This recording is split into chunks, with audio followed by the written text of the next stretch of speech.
summertime's life. The weather's got me on a summertime vibe. Slight breeze, summer days, summer nights, and yet life's treating me right. I look left and right. High street Ken's alive, couple honeys and they're looking alright. Fast approach them, let them know that it's nice to know them. And of course I got an internet modem.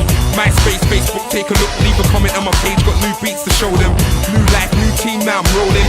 Chris believes in the park where I'm strolling. Ice cream van on a 12-hour shift. I bet you when he reaches home, it's paper that he's folded. And my flow's golden, so in demand, can't you see I was chosen? It's my time. It's my time, and I'm ready to go.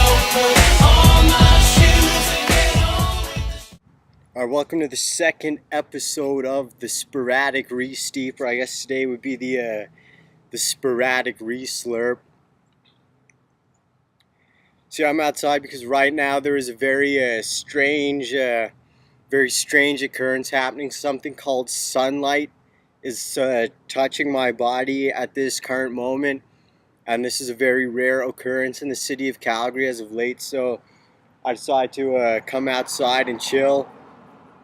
So yeah, today we'll be talking about X-Men Origins Wolverine, and I think we should start out by just stating two facts. Fact number one: Christopher Nolan's Batman series has set the standard for comic book adaptations, and Watchmen also, Sin City also, all those movies have set the standard for comic book adaptations. Fact number two: X-Men 3 left a lot to be desired. It wasn't really all that great, left a lot to be desired. So this movie, Wolverine, had a pretty big bridge to cross over, and a lot of people didn't think it was going to cross that bridge. I remember when I posted the trailer on the Jurassic Park forum, I was pretty much the only person rooting for it.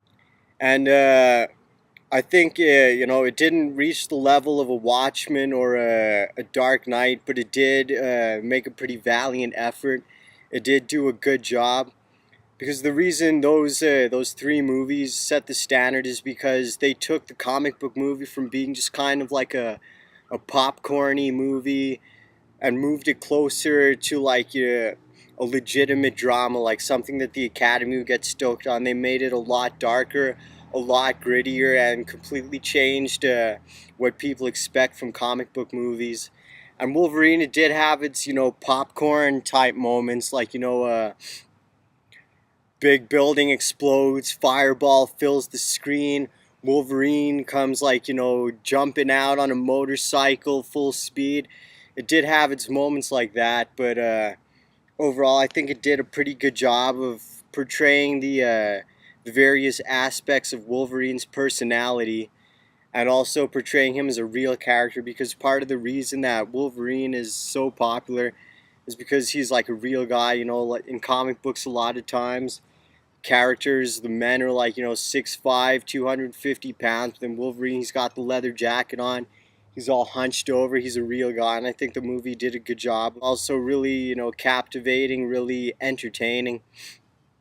And they did stray a lot from the comic books and from the comic book storyline.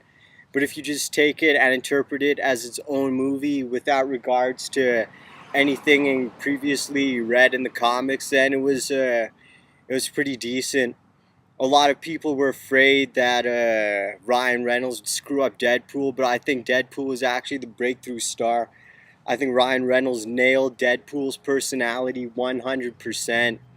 And Gambit was pretty cool too, even though he didn't have the really hard Cajun accent. He was still pretty cool. So overall, I think they did a good job.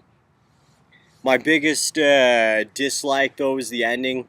I thought the ending was really kind of corny. Basically, I'm gonna have to give away a spoiler right here. But basically, in the end, what happens is they've created this brand new character who's kind of like a combination of all the superpowers of the various mutants, and I just find that that's kind of corny.